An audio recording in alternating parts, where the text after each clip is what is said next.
Hi everyone, welcome to UPSC Tamil Herald. Myself Sasti Kumar. So நம்ம GS syllabus ஓட overview பார்த்துக்கிட்டு இருக்கோம். Macro topic to micro topic. So இது ரெண்டு பார்ட்டா video வரும். முதல் விஷயம் macro syllabus. So macro syllabus அப்படிங்கிறப்போ micro UPSC பிரிக்கல. So UPSC கேட்ட கொஸ்டின்ஸ் கேட்ட மாதிரி நம்ம மைக்ரோ அப்படிங்கறத நம்ம ஸ்ப்ளிட் பண்ணி எடுத்துருக்கோம். ஸோ யூபிஎஸ்சி கொடுத்த சிலபஸை இந்த வீடியோவில் நம்ம போட போறோம். அண்ட் தென் இதுக்கப்புறம் என்னென்ன டாபிக்ஸ் எல்லாம் படிக்கணும். இப்போ இன்டர்நேஷனல் ரிலேஷன் அப்படின்னா இன்டர்நேஷனல் ரிலேஷன்ல எதெல்லாம் நம்ம கவர் பண்ணணும் யூபிஎஸ்சிக்கு அப்படிங்கிறது உங்களுக்கு மைக்ரோ சிலபஸ்ல நான் பார்ட் பை பார்ட்டா போடுவேன். ஒவ்வொரு சப்ஜெக்ட்டுக்கும் ஒவ்வொரு பார்ட் ரிலீஸ் ஆகும். ஸோ நம்ம ஜிஎஸ் சிலபஸ் 2க்குள்ள போயிடலாம். ஃபைன். முதல் விஷயம் ஜெனரல் ஸ்டடிஸ் 2. இதுல வர சப்ஜெக்ட் பாத்தீங்கன்னா governance, constitution, polity, social justice and international relation. அதாவது அரசியல் அமைப்பு, அரசியல், சமூக நீதி, அப்புறம் வெளிநாட்டு அதாவது சர்வதேச உறவுகள், இந்த மாதிரியான சப்ஜெக்ட் நமக்கு என்ன பண்ணிருக்காங்க கொண்டு வந்து வச்சிருக்காங்க. ஸோ இதுல ஃபர்ஸ்ட் டாபிக் அப்படின்னு நீங்க எடுத்துக்கிட்டீங்கன்னா இந்தியன் கான்ஸ்டிடியூஷன். அதாவது இந்தியன் கான்ஸ்டிடியூஷனோட ஹிஸ்டரி அண்டர்பின்னிங்ஸ், அதாவது இந்திய அரசியலமைப்பு அதோட வரலாற்று பின்னணி என்னென்ன, எப்படி ஃபார்ம் பண்ணாங்க அப்படிங்கிறத பத்தி கேட்டிருக்காங்க.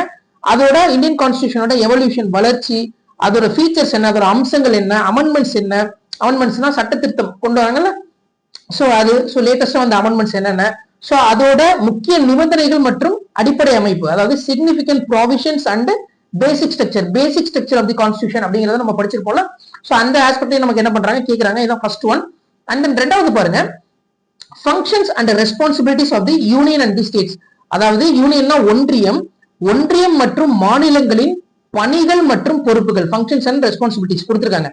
அதுல இருக்கிற இஷ்யூஸ், என்னென்ன பிரச்சனை இருக்கு, அதே மாதிரி challenges pertaining to the federal structure, அதாவது issues and challenges pertaining to the federal structure அப்படிங்கிறப்போ, அதாவது ஃபெடரல் ஸ்ட்ரக்சர் அப்படிங்கிறப்போ கூட்டாட்சி தத்துவம். சோ இந்த கூட்டாட்சி வந்திருக்கு பாத்தீங்களா, அதுல இருக்கிற பிரச்சனைகள் என்னென்ன அப்படிங்கறத கேட்டிருக்காங்க. அதே மாதிரி devolution of powers and finances up to the local level and challenges therein. அதாவது நம்ம இந்த நமக்கு பொதுவாக ஒரு ஸ்கீம் ஒன்று நீங்க இம்ப்ளிமெண்ட் பண்ணணும்னா கடைசி லெவல் வரும் நமக்கு என்ன வரணும், பினான்ஸ் போகணும். அதே மாதிரி கடைசி லெவல் வரும் நமக்கு வில்லேஜ் பஞ்சாயத்து லெவல் வரும் நமக்கு பவர் போகணும் இல்ல. ஸோ அதை தான் கேட்கறாங்க. டெவல்யூஷன் ஆஃப் பவர்ஸ் ஃப்ரம், அதாவது அப் டு லோக்கல் லெவல், அதாவது உள்ளூர் மட்டங்கள் வரை அதிகார பகிர்வு. ஸோ பினான்ஸ், நீதி, அதாவது நிதி எப்படி கொடுக்குறாங்க, அதே மாதிரி அதிகார பகிர்வு எப்படி கொடுக்குறாங்க up to the low level அப்படிங்கறத இந்த பார்ட்ல கேட்கறாங்க. அடுத்து பாருங்க, separation of power between various organs, dispute redressal mechanism and institution. அதாவது செப்பரேஷன் ஆஃப் பவர் அப்படிங்கிறப்போ நீங்க எல்இஜே, லெஜிஸ்லேட்டிவ், எக்ஸிக்யூட்டிவ், ஜுடிஷியரி அப்படிங்கிற 3 ஆஸ்பெக்ட்ல நம்ம அப்ரோச் பண்ணுவோம்ல. சோ இந்த separation of power between various ஆர்கன்ஸுக்கு எப்படி இருக்கு. சோ அதே மாதிரி டிஸ்பியூட் ரெட்ரஸல் மெக்கானிசம், அதாவது இந்த குறை தீர்க்கும் வழிமுறை இருக்கு பாத்தீங்களா, சோ அது எப்படி இருக்கு. அண்ட் இன்ஸ்டிடியூஷன்ஸ், பிற நிறுவனங்கள், அதாவது பிற நிறுவனம் வித் ரிகார்ட்ஸ் டிஸ்பியூட் ரெட்ரஸல் மெக்கானிசம்ஸ்க்கு ஏற்ற மாதிரியான விஷயங்கள். சோ அடுத்து பாத்தீங்கன்னா comparison of Indian constitution scheme with that of other countries. இந்திய அரசியலமைப்பு சட்டத்தை பிற நாட்டோட ஒப்பிட்டு நம்ம படிக்கணும். ஓகேங்களா, பிரிலிம்ஸ்லயே நமக்கு அந்த மாதிரி கொஸ்டின்ஸ் எல்லாம் நிறைய கேட்டிருக்காங்க. அடுத்து பார்லிமெண்ட் அண்ட் ஸ்டேட் லெஜிஸ்லேச்சர், அதாவது நாடாளுமன்றம் மற்றும் மாநில சட்டமன்றங்கள் அதை கொடுத்திருக்காங்க. அதுல என்ன கேட்டிருக்காங்கன்னு பார்க்கலாம். அதோட ஸ்ட்ரக்சர், அமைப்பு, அதோட ஃபங்க்ஷன், செயல்பாடு எப்படி இருக்கு, கான்டக்ட் ஆஃப் பிசினஸ், அதோட நடைமுறைகள்லாம் எப்படி இருக்கு, அதே மாதிரி பவர்ஸ் அண்ட் பிரிவிலேஜஸ், அதோட அதிகாரம், மற்றும் அதோட சலுகைகள்லாம் என்னென்ன இருக்கு, and issues arising out of this, அதுல இருந்து வர பிரச்சனைகள் என்ன அப்படிங்கறத அடுத்த ஆஸ்பெக்ட்ல நமக்கு கொடுத்திருக்காங்க. அடுத்து பாருங்க, structure, organisation and functioning of the executive and judiciary. அதாவது எக்ஸிகியூட்டிவ்னா நிர்வாகம், ஜுடிஷியரினா நீதித்துறை. சோ நிர்வாகம் மற்றும் நீதித்துறையின் அமைப்பு, அதே மாதிரி அமைப்பு மற்றும் செயல்பாடு, அதோட அது எந்தெந்த ஆஸ்பெக்ட்ல எல்லாம் இருக்கு அப்படிங்கறத பத்தி நமக்கு இங்கே கேட்கிறாங்க. அடுத்து பாருங்க, ministries and departments of the government. So அரசாங்கத்தோட அமைச்சகங்கள் மற்றும் துறைகளை பத்தியும் கேட்கிறாங்க. Pressure group and formal informal association and their role in polity. அதாவது அரசியல்ல இந்த அழுத்த குழுக்கள்னு சொல்லுவாங்க பாத்தீங்களா, பிரஷர் குரூப், அவங்களும் முறை சார்ந்த மற்றும் முறை சாராத இயக்கங்கள், அதான் formal and informal association and their role in polity எப்படி இருக்கு அப்படிங்கறத கேட்டிருக்காங்க. ஒரி பண்ண வேணாம், ஃபார்மல் இன்ஃபார்மல் அசோசியேஷன் அப்படிங்கறத நான் மைக்ரோ டாபிக்ல உங்களுக்கு கொடுக்குறேன். ஆர்எல்ஸ் இன்னொன்னு நான் சொல்லிடுறேன். இந்த இடத்துல உங்களுக்கு இந்த சிலபஸ்ல ஏதாவது ஒரு இடத்துல கிளாரிட்டி வேணும். இப்ப நீங்க ஃபார்மல் இன்ஃபார்மல், ஏன்னா இதை பத்தி நான் பேசினேன்னா இது ஒரு 2 மணி நேரத்துக்கு வீடியோ பண்ண முடியும். பட் அதுக்காக நம்ம அதை பண்ணல. இப்போ ஃபார்மல் அண்ட் இன்ஃபார்மல் அசோசியேஷன்ல என்னன்னு உங்களுக்கு தெரியல அப்படின்னு நீங்க நினைச்சீங்கன்னா கீழே வந்து கமெண்ட்ல நீங்க பண்ணுங்க. அதை நான் ஒரு வீடியோவே என்ன பண்ணிடுறேன் உங்களுக்கு ரெடி பண்ணி கொடுத்துறேன். ஃபைன். அடுத்து salient features of the representation of people act. representation of people act இருக்கு பாத்தீங்களா, மக்களின் பிரதிநிதித்துவ சட்டம், அதுல இருக்கிற salient feature என்னன்னு அப்படின்னு கேட்டிருக்காங்க. அதே மாதிரி appointment to various constitutional posts, powers, functions and responsibilities of the various constitution body. நம்ம கான்ஸ்டியூஷன் பாடி அப்படின்னு ஒன்று பார்த்தோம்ல, ஃபர்ஸ்ட் யூபிஎஸ்சி அப்படின்னு ஒரு வீடியோ ஒன்று போட்டிருக்கோம், அதுல கான்ஸ்டியூஷன் பாடியை பத்தி பேசியிருப்பேன். ஸோ அந்த மாதிரியான கான்ஸ்டியூஷன் பாடிஸ்க்கு எப்படி வந்து பதவிகளை அப்பாயின்மெண்ட் பண்ணுவாங்க, போஸ்டர், அவங்களுக்கான பவர்ஸ் என்ன, அவங்களுக்கான ஃபங்க்ஷன் என்ன, அதாவது அவங்களோட அதிகாரம், அதே மாதிரி அவங்களோட செயல்பாடு, அவங்களோட பொறுப்புகள் என்ன, ரெஸ்பான்சிபிலிட்டிஸ் இது உங்களுக்கு என்னென்ன இருக்கு அப்படிங்கிறத பத்தியும் நமக்கு கேட்டிருக்காங்க. அடுத்து பாத்தீங்கன்னா statutory, regulatory and various quasi judicial bodies. அதாவது குவாசி ஜுடிஷியல் அப்படிங்கிறது பகுதி நீதிமன்றம், அதாவது அது ஃபுல் டைமா வந்து கோர்ட் மாதிரி ஆக்ட் ஆகாது, பட் கோர்ட் பண்ற சில ஒர்க்கு பண்ணும். ஸோ இப்போ அந்த மாதிரியான பாடிஸை பத்தி நம்ம பார்க்கணும். அதே மாதிரி சட்டப்பூர்வமான மற்றும் ஒழுங்குபடுத்தும் ரெகுலேட்டரி சம்பந்தப்பட்ட பாடிஸை நம்ம என்ன பண்ண போறோம், பார்க்க போறோம். அடுத்து government policies and interventions for the development in various sectors. அதாவது நிறைய துறைக்கு வந்து அரசு வந்து வளர்ச்சி கொள்கை அப்படிங்கறதெல்லாம் வச்சிருக்கும் பாத்தீங்களா. ஸோ அது ரிலேட்டடான இஷ்யூஸ்லாம் என்னென்ன இருக்கு, அதை இம்ப்ளிமெண்ட் பண்றப்போ அதுல என்னென்ன பிரச்சனைகள் இருக்கு, so issues arising out of that design and implementation அப்படிங்கிறது கேட்கறாங்க. ஸோ இங்க பாருங்க, பல்வேறு துறைகளின் வளர்ச்சிக்கான அரசின் கொள்கைகள் மற்றும் செயல் திட்டங்கள் மற்றும் அவற்றில் உள்ள வடிவமைப்பு சிக்கல்கள் என்னென்ன. ஸோ கவர்மெண்ட் கொண்டு வர நார்மலான கொள்கையில என்னென்ன சிக்கல்லாம் இருக்கு அப்படிங்கிறத கேட்டிருக்காங்க. அடுத்து பாருங்க, development processes and development industries, அதாவது வளர்ச்சி செயல்முறைகள் மற்றும் வளர்ச்சி துறைகள் என்னென்ன. அதே மாதிரி இது ரோல் ஆஃப் என்ஜிஓ. என்ஜிஓ அப்படிங்கிறது நான் கவர்மெண்டல் ஆர்கனைசேஷன், அதாவது அரசு சாரா நிறுவனங்கள். அது அதே மாதிரி செல்ஃப் ஹெல்ப் குரூப், அதாவது சுய உதவி குழுக்கள் மற்றும் பல்வேறு குழுக்கள், வேரியஸ் குரூப்ஸ் அண்ட் அசோசியேஷன் மற்றும் பல்வேறு குழுக்கள் மற்றும் சங்கங்கள், அவங்களுக்கான டோனார் எப்படி வராங்க, அதாவது நன்கொடையாளர்கள், அவங்களுக்கான தொண்டு நிறுவனங்கள், சேரிட்டிஸ், அதே மாதிரி அவங்களுக்கான நிறுவனங்கள், institution and other stack holders, பிற பங்குதாரர்களின் பங்கு. இப்போ என்ஜிஓக்கெல்லாம் நிறைய ஃபண்ட்ஸ் எல்லாம் ஃபாரின் ஃபண்டெல்லாம் வருதுல, அதை ரெகுலேட் பண்ற கூடிய விஷயங்கள்லாம் நம்ம பண்ணுவோம்ல, ஸோ அதுவுமே நம்ம சிலபஸ்குள்ள இருக்கு. அண்ட் தென் பாருங்க, welfare schemes for vulnerable section of the population by the central and state.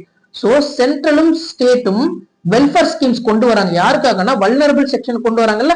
So அது ரிலேட்டடா நம்ம படிக்க போறோம். அந்த பெர்ஃபார்மன்ஸ் ஆஃப் தி ஸ்கீம்ஸ், அந்த ஸ்கீம்ல இருக்கிற பெர்ஃபார்மன்ஸ் என்னென்ன, அது எந்த அளவுக்கு வந்து பெர்ஃபார்ம் பண்ணிருக்கு அப்படிங்கிறதுல இருந்து அதோட மெக்கானிசம், அதாவது அதோட செயல்திறன், அதே மாதிரி அதுக்கான சட்டங்கள் என்னென்ன, அதோட இன்ஸ்டிடியூஷன் நிறுவனங்கள் என்னென்ன, அதுக்கான பாடிஸ் ஏதாவது இருக்கா for the protection and betterment of this vulnerable section அப்படிங்கிறத பத்தி என்ன பண்றாங்க, கொடுத்துருக்காங்க. அதாவது இப்படி எடுத்துங்க, இப்ப இதுல ஜென்ரலா பாதிக்கப்படுறது யாரு, ஜென்ரலா வந்து வல்னரபிள் செக்ஷன். அப்ப அந்த வல்னரபிள் செக்ஷனுக்கான அந்த பிரிவினருக்கான பாதுகாப்பு மற்றும் அவங்களுக்கான மேம்பாட்டுக்காக கொண்டு வரப்பட்டதுதான் இந்த ஆஸ்பெக்ட். ஸோ அதுதான் அவங்களுக்கான வழிமுறைகள், சட்டங்கள், நிறுவனங்கள் மற்றும் அமைப்புகள். ஸோ இதுதான் வந்து அடுத்த பார்ட்ல கேட்கறாங்க. அடுத்து பாருங்க, issues relating to development and management of social sector or services relating to health, education and human resources. இந்த ரொம்ப முக்கியங்க, health, education and human resource. So பெருசா இது வந்து சிலபஸ்ல இருக்க மாதிரியே தெரியாது, பட் வந்து ஒரு considerable part of the portion வந்து இதுல இருந்து கொஸ்டின் கேட்பாங்க. ஸோ சுகாதாரம், கல்வி மற்றும் மனித வளம், ஹெல்த், எஜுகேஷன், ஹியூமன் ரிசோர்ஸ், இது தொடர்பான சமூகத்துறை. அதே மாதிரி இதோட சேவைகள் ரிலேட்டடா ஏதாவது பிரச்சனைகள் இருக்கு அப்படின்னா அது ரிலேட்டடாகவும் சிலபஸ்ல கொடுத்துருக்காங்க. அதே மாதிரி issues related to poverty and hunger. So வறுமை, பட்டினி, இந்த மாதிரி விஷயத்துல எதுவும் பிரச்சனை இருக்கா அப்படிங்கறத பத்தியும் கேட்டிருக்காங்க. அடுத்து பாருங்க, கவர்னன்ஸ் வராங்க. ஸோ இந்த கவர்னன்ஸ் நம்ம தனியாவே ஒரு வீடியோ நான் எதெல்லாம் படிக்கணும் டீட்டெயிலா உடச்சு கொடுத்துருக்கேன். ஸோ அதுவே போய் பாருங்க. So important aspects of governance, அதாவது ஒரு விஷயத்த நீங்க ஆளுறீங்கன்னா அதோட முக்கியமான அம்சங்கள்லாம் என்னென்ன அப்படிங்கிறத கேட்டிருக்காங்க. ஸோ டிரான்ஸ்பரன்சி அண்ட் அக்கௌண்டபிலிட்டி, அதாவது ஒரு விஷயத்துல எப்பயுமே வெளிப்படையா இருக்கணும், வெளிப்படைத்தன்மை இருக்கணும், அதே மாதிரி வந்து அக்கௌண்டபிளா இருக்கணும், அதாவது பொறுப்பா இருக்கணும் அப்படிங்கிறதையும் சொல்றாங்க. அண்ட் தென் இது ரொம்ப முக்கியமான பார்ட்டுங்க, e governance. So major of the part வந்து இந்த சப்ஜெக்ட்ல வந்து இ கவர்னன்ஸ் தான் உங்களுக்கு இருக்கும். அதாவது வந்து மின் ஆளுமை, அதோட அப்ளிகேஷன். ஒன்றும் இல்லை, ஒரு விஷயத்த ஈஸியரா பீப்புளுக்கு கொண்டு போய் சேர்க்கறதுக்குள்ள இன்டர்நெட்டை ஆட் பண்ணி கொடுப்பாங்க. ஸோ எல்லா விஷயத்தையும் இப்போ நம்ம ஆப்ல எல்லாம் நிறைய பார்க்குறோம்ல, ஓகேங்களா, பிம்ல இருந்து வாட் எவர் இட்ஸ், நிறைய ஆப்ஸ் வந்து கவர்மெண்ட் இம்ப்ளிமெண்ட் பண்ற ஸ்கீம்ஸ் எல்லாம் பார்க்குறோம், எல்லாமே இ கவர்னன்ஸ் கீழே வரும். ஓகேங்களா. ஸோ அப்போ இ கவர்னன்ஸ் அதோட அப்ளிகேஷன்ஸ் எப்படி இருக்கு, அதோட மாடல், அதோட சக்சஸ், அதோட பயன்பாடு, அதோட மாதிரிகள் எப்படி இருக்கு, அதே மாதிரி அதுக்கான சக்சஸ் வெற்றிகள் எப்படி இருக்கு, அதோட லிமிடேஷன்ஸ், அதாவது அதுக்கு சாத்தியக்கூறு, ஏதாவது ஒரு விஷயத்துல இப்படி புரிஞ்சுக்கோங்க. இந்த சப்ஜெக்ட் பத்தி படிக்கிறப்போ ஏன் இந்த பார்ட் வந்து நமக்கு சப்ஜெக்ட்ல சிலபஸ்ல கொடுத்துருக்காங்கன்னா, கவர்மெண்ட் இம்ப்ளிமெண்ட் பண்ற விஷயங்கள் ஈஸியரா பீப்புளுக்கு போய் ஆக்சஸ் ஆகுதா, சேருதா அப்படிங்கிறத நம்ம தெரிஞ்சுக்கணும். ஓகேங்களா? சோ அப்போ கவர்மெண்ட் நிறைய விஷயத்த வந்து என்ன பண்றாங்க, ஈஸியரா நம்ம கையிலேயே கொண்டு வந்து கொடுத்துருக்காங்க. மொபைல் ஆப்ஸ் மூலமாவோ இல்ல வெப்சைட் மூலமோ ஏகப்பட்ட ஆப்ஷன்ஸ் வந்து கொடுத்துருக்காங்க. சோ அதுக்காக தான் என்ன பண்றாங்க, இந்த சிலபஸையும் உங்களுக்கு கொண்டு வந்து இந்த இடத்துல பிக்ஸ் பண்றாங்க. சோ இங்க பாருங்க, சோ ஆளுகையின் முக்கிய அம்சங்கள், அதோட வெளிப்படைத்தன்மை இதெல்லாம் நம்ம பேசியாச்சு. சோ அதே மாதிரி மின் ஆளுமை, அதோட பயன்பாடுகள், அதோட மாதிரிகள், வெற்றிகள், அதோட வரம்புகள், லிமிடேஷன்ஸ் மற்றும் சாத்தியக்கூறுகள். சாத்தியக்கூறுகள்னா என்னது, அதோட பொட்டன்ஷியல் என்ன அப்படிங்கறதையும் கேட்டிருக்காங்க. அதே மாதிரி சிட்டிசன்ஸ் சார்ட்டர், இது ரொம்ப முக்கியங்க. சிட்டிசன்ஸ் சார்ட்டர், ஸோ குடிமக்களோட சாசனம். அதே மாதிரி டிரான்ஸ்பரன்சி அண்ட் அக்கௌண்டபிலிட்டி, வெளிப்படைத்தன்மை. டிரான்ஸ்பரண்ட் அப்படின்னா வெளிப்படைத்தன்மையா இருக்கணும். ஓகேங்களா? So transparency and accountability and institutional and other measures. So இதான் அடுத்த ஆஸ்பெக்ட்ல கேட்கறாங்க. அடுத்து பாருங்க, role of civil service in democracy, ஜனநாயகத்தோட இந்த சிவில் சர்வீஸோட பங்கு என்னென்ன அப்படிங்கறதையும் கேட்கறாங்க. இது அடுத்து இன்டர்நேஷனல் ரிலேஷன் சப்ஜெக்ட்.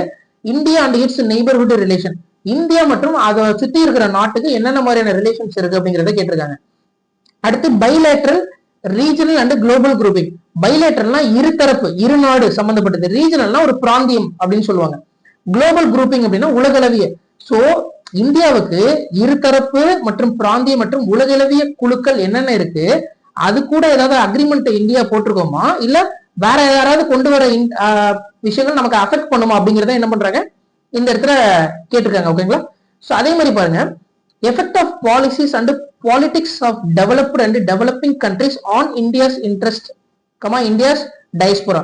அதாவது இப்போ நீங்க டெவலப்டு அண்ட் டெவலப்பிங் அப்படின்னா மேம்பட்ட மற்றும் வளர்ந்து வரும் நாடு இருக்கு பாத்தீங்களா, இந்த நாடோட கொள்கைகள், அவங்க எடுக்கிற ஒரு ஸ்கீம்ஸ் நம்ம மேல ஏதாவது தாக்கத்தை கொடுக்குதா அப்படிங்கிறத பத்தி இந்த பாட்டுல படிப்போம். அது கூட இந்தியன் டயஸ்போரா, சோ வெளிநாட்டுல இருக்காங்கல்ல இந்தியன்ஸ், அவங்களோட வாழ்வு அதெல்லாம் எப்படி இருக்கு, அதுல எதுவும் பிரச்சனை இருக்கா அப்படிங்கறத பத்தியும் இந்த ஏரியால பார்க்க போறோம். அடுத்து வந்து பாத்தீங்கன்னா important international institution agencies and fora their structure and mandate. நமக்கு யூஎன் இந்த மாதிரி ஏஜென்சிஸ் எல்லாம் இருக்கு பாத்தீங்களா, ஸோ அந்த மாதிரி முக்கியமான இன்டர்நேஷனல் ஏஜென்சிஸ் என்னென்ன, WTO அந்த மாதிரி விஷயங்கள். ஸோ ஒவ்வொரு ஆர்கனைசேஷனுமே இதுல இம்பார்ட்டன்ட், வெதர் இட் இஸ் பேங்கிங்கா இருக்கலாம். ஸோ எல்லாமே என்னது, இந்த ஆர்கனைசேஷன் கீழே, இன்டர்நேஷனல் இன்ஸ்டிடியூஷன் கீழே வந்துடும். ஸோ அதோட ஸ்ட்ரக்சர் எப்படி இருக்கு, ஸோ அவங்க எப்படி எல்லாம் ஒர்க் பண்றாங்க, ஸோ அப்படி இந்தியா வந்து எதெல்லாம் மெம்பர்ஸா இருக்காங்க அப்படிங்கிறதெல்லாம் நம்ம என்ன பண்ணணும், தெரிஞ்சு வச்சுக்கணும். ஸோ இதுதான் இந்த GS2 சிலபஸோட ஓவர்வியூ. ஸோ நான் இன்னொன்னு சொல்லிடுறேன், மெயினா இந்த சிலபஸ்ல வந்து உங்களுக்கு பாத்தீங்கன்னா அடுத்து நான் மைக்ரோ டாபிக் கொடுக்குறப்போ ஒவ்வொரு சப்ஜெக்ட்டுக்கும் நான் என்ன பண்றேன், தனித்தனியா எதெல்லாம் படிக்கணும் எதெல்லாம் படிக்க வேண்டாம் அப்படிங்கிறது உங்களுக்கு டீட்டெயிலா கொடுத்துருப்பேன். ஸோ அங்க போனீங்கன்னா இந்த வீடியோல உங்களுக்கு யாருக்காவது கிளாரிட்டி இல்லை அப்படின்னு நினைச்சீங்கன்னா நீங்க என்ன பண்ணலாம், அந்த இடத்துக்கு அங்க போய் நீங்க பார்க்கலாம். அண்ட் இன்னொரு விஷயம் சொல்லிடுறேன், சிலபஸை மறக்காம மெமரி பண்ணுங்க. சப்போஸ் இந்த GS2 சிலபஸை மெமரி பண்ணிட்டீங்கன்னா இந்த வீடியோக்கு கீழே வந்து கமெண்ட் பண்ணுங்க, மெமரி பண்ணிட்டீங்களா இல்லையா அப்படிங்கிறத. ஸோ சிலபஸ் வந்து ரொம்ப முக்கியங்க. ஸோ நம்ம நெக்ஸ்ட் வீடியோல என்ன பண்ணலாம், மைக்ரோ டாபிக் இது ரிலேட்டடா பார்க்கலாம். ஓகேங்களா? So thank you so much.